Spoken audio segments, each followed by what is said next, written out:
दुआ के कबूल होने का क्या मतलब है? एक हदीस सुनिए।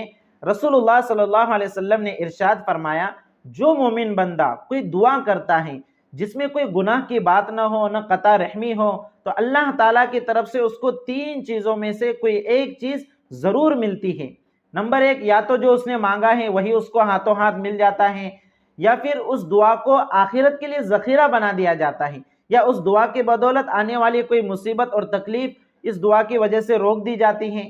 तो सहाबा ने अर्ज़ किया कि जब ये बात है, यानी जब हर दुआ ज़रूर कबूल होती है और उसके हिसाब में कुछ ना कुछ ज़रूर मिलता है, तो हम बहुत ज़्यादा दुआएं मांगेंगे। तो रसूलुल्लाह सल्लल्लाहु अलैहि वसल्लम ने फरमाया कि अल्लाह के पास इससे भी ज़्यादा है। इसलिए दुआ करके कभी भी मायूस नहीं होना चाहिए। उस दुआ के बदौलत कभी तो आपकी कोई मुसीबत टल जाएंगी, या उस दुआ को आखिरत के लिए ज़ख़ीरा बना दिया जाएगा, या जो आपने मांगा है वही आपको मिल जाएगा।